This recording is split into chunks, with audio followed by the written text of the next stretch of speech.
O MCA Notícias está de volta para falar das últimas ocorrências registradas na região e pelo estado.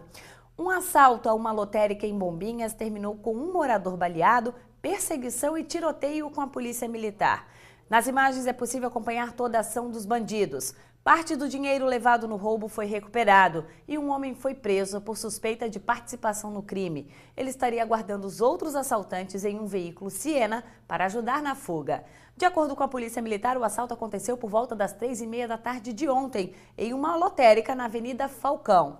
Segundo o relato, 3 homens armados levaram dinheiro do estabelecimento e fugiram em 2 motocicletas, uma delas com registro de furto. Em seguida, os ladrões entraram em um Fiat Uno e continuaram a fuga. Equipes da polícia começaram a perseguir o veículo e houve troca de tiros. O automóvel foi abandonado na praia de Morrinhos, mas os bandidos continuaram a disparar contra os policiais. O morador do local acabou atingido de raspão durante toda a ação. Ele foi socorrido e passa bem. A Polícia Militar informou ainda que os assaltantes roubaram um carro para continuar fugindo. Depois abandonaram na Rua Amazonas e seguiram em direção ao Matagal. Nessas imagens aí é possível observar a Polícia Militar fazendo as buscas aí pelos suspeitos. E nas fotos é possível ver aí tudo o que aconteceu, marcas de sangue, depois você vai acompanhar aí as buscas do helicóptero pelos bandidos e até o dinheiro aí que foi recuperado. Pelo menos um dos bandidos teria sido baleado, pois foram encontradas marcas de sangue no Uno usado durante a fuga. O helicóptero Águia da corporação também foi acionado para ajudar nas buscas. Um homem de 22 anos foi preso próximo ao local do crime. Segundo a PM, ele estava em um Siena branco aguardando os outros integrantes da quadrilha para ajudar na fuga. Os policiais relataram que o suspeito possui passagens por roubo e furto. A polícia conseguiu recuperar R$ 9.118 que foram roubados da lotérica, mas não soube informar a quantia exata levada pelos assaltantes, já que o proprietário ainda não registrou a ocorrência. As buscas pelos suspeitos continuam, mas até o momento eles não foram localizados. Então, de qualquer forma, parabéns aí à polícia de Bombinhas, que conseguiu recuperar parte do dinheiro e já prendeu um dos assaltantes envolvidos aí nesse roubo à lotérica ontem à tarde na cidade de Bombinhas.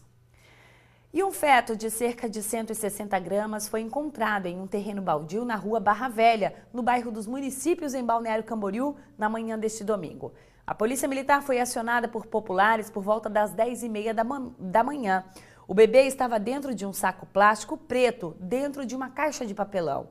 O corpo foi encaminhado ao Instituto Médico Legal de Balneário Camboriú. O sexo do feto, que estava aproximadamente no 4º mês de gestação, ainda não foi definido.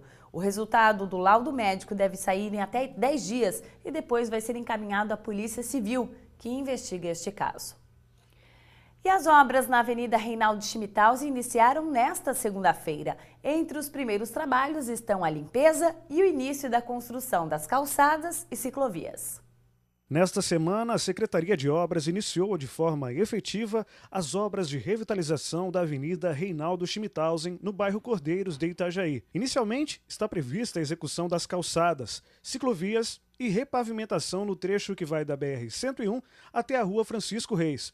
De acordo com o secretário de Obras de Itajaí, a previsão é que durante os 2 meses que serão necessários para a conclusão das obras neste trecho, o trânsito de veículos ocorra em meia pista. A Reinaldo Schmittausen é uma via de muito movimento, principalmente de caminhões, tem que se trabalhar com bastante cuidado, né? Então nós esperamos que tenha uma evolução normal dentro daquilo que a gente planejou. Depende de uma série de fatores, né? Nós não conhecemos a empresa que está executando a parte de passeio e ciclovia. Não se sabe o que vai acontecer, principalmente com as questões climáticas, né? Se chover muito, vamos ter problemas. Eu sempre costumo dizer que a cada dia de chuva, nós perdemos 3 dias de sol para poder secar, para poder ter condições de trabalho. Então não adianta a gente querer colocar datas, né, e não cumprir, né? Fica muito pior. Então a gente está trabalhando com muita cautela justamente por causa dessas dificuldades. A revitalização da Reinaldo Schmittausen contempla a construção de ciclovias, adaptação de calçadas com rampa, piso-guia, entre outras melhorias que poderão beneficiar pessoas como seu Anoldo, que enfrenta o trânsito todos os dias de bicicleta. Para ele, o risco é frequente quando se trafega pela avenida, que é considerada uma das principais vias de acesso do município. Tem que enfrentar caminhão, tem que enfrentar carro. Tem que enfrentar tudo aí, cara. É um perigo. O cara passa, de repente, ele vem e pau, bate no cara e o cara morre, né, cara? Se escapar como? Não tem como, né? E como é que o senhor faz para andar aí? Tem que cuidar, né? Tem que cuidar muito, olhar para lá e para cá, né? As obras sempre seguirão no sentido BR-101 rumo ao centro da cidade. Segundo a Secretaria de Obras do município, o trecho inicial foi escolhido por não haver a necessidade de deslocamento dos postes de fiação elétrica. A Secretaria de Obras também vai trabalhar na parte do canteiro central, a partir do mês que vem já, da 101 em direção ao centro, justamente porque nós temos mais facilidade com relação à movimentação de postes de energia elétrica. A obra toda ela pode chegar a um ano de obras, né? É claro que alguns trechos podem ficar pronta antes, mas é uma obra bastante complexa, de muita movimentação, e ela pode ultrapassar um ano de trabalho. Essa obra tem um custo em todas as fases de aproximadamente 10 milhões de reais que vão ser investidos nessa obra. É bom lembrar que teve um empenho dos vereadores da cidade e da região do Cordeiros, justamente fazendo com que o prefeito se conscientizasse da necessidade dessa obra, e foi isso que ele determinou. Os trabalhos serão realizados das 8 da manhã às 5 horas da tarde, evitando os horários de maior fluxo de veículos. Os moradores da região também já foram avisados a respeito do início das obras. O Codetran de Itajaí montou um plano de ação para organizar o trânsito e orientar os motoristas. Então os motoristas precisam ficar atentos. Até durante um ano, então, obras aí na rodovia Reinaldo Schmidhausen vão ser realizadas ali no local e os motoristas que precisarem trafegar pela via precisam ficar atentos. E as obras na rodovia Oswaldo Reis, realizadas em caráter emergencial, receberam sérias críticas nos últimos dias. Em entrevista a um jornal de circulação da região, um professor de engenharia civil disse que os trabalhos realizados para conter o risco de deslizamento de terra na rodovia não são adequados do ponto de vista de segurança. Nossa equipe conversou com o secretário de Obras de Itajaí para prestar esclarecimentos sobre este assunto. Depois do susto com a cratera aberta após o deslizamento de terra na rodovia Oswaldo Reis, na altura do Morro Cortado, a Secretaria de Obras montou uma força-tarefa para liberar o trânsito em menos de 24 horas. Os trabalhos seguiram com aterramento e impermeabilização do solo com lona de plástico para impedir a infiltração de água com as próximas chuvas.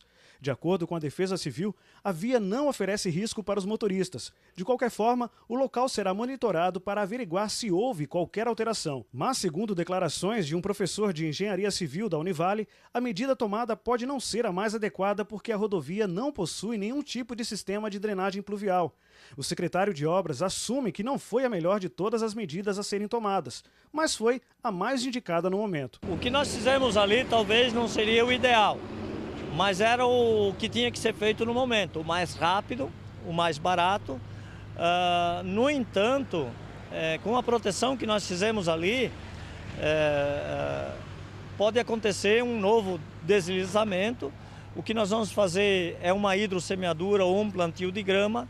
Agora, quem vai fazer o relatório final é a Defesa Civil, através dos seus engenheiros, através das pessoas que entendem do assunto, né, que sabem o que é, principalmente infiltração de solo.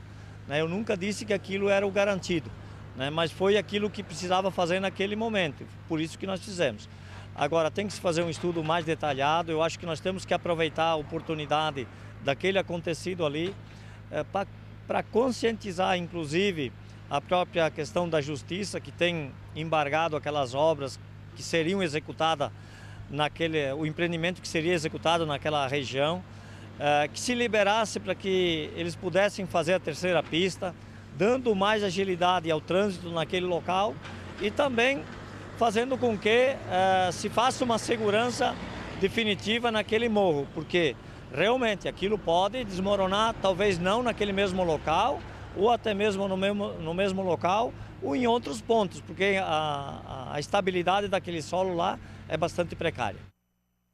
Então vocês viram, né? O engenheiro civil comentou num jornal de circulação aqui da nossa região que a situação ali é precária, informação que foi confirmada aí pelo secretário de Obras em entrevista ao repórter Melqui Nascimento. Então o motorista precisa ficar mais do que atento ao transitar por esse trecho aí da rodovia Oswaldo Reis, principalmente aí se ocorrerem aí novas chuvas aqui na nossa região, porque daí a situação aí vai ficar mais delicada ainda. Nos próximos dias a Defesa Civil deve ir até o local para fazer uma análise, mas essa situação precária, como o próprio secretário de Obras falou, não pode ficar numa via de tanta movimentação aqui entre os municípios de Itajaí e Balneário Camboriú. Isso aí precisa ter um cuidado maior, porque muitas pessoas transitam diariamente por este local. A gente vai para mais um rápido intervalo e já voltamos com as notícias do esporte. Não saia daí.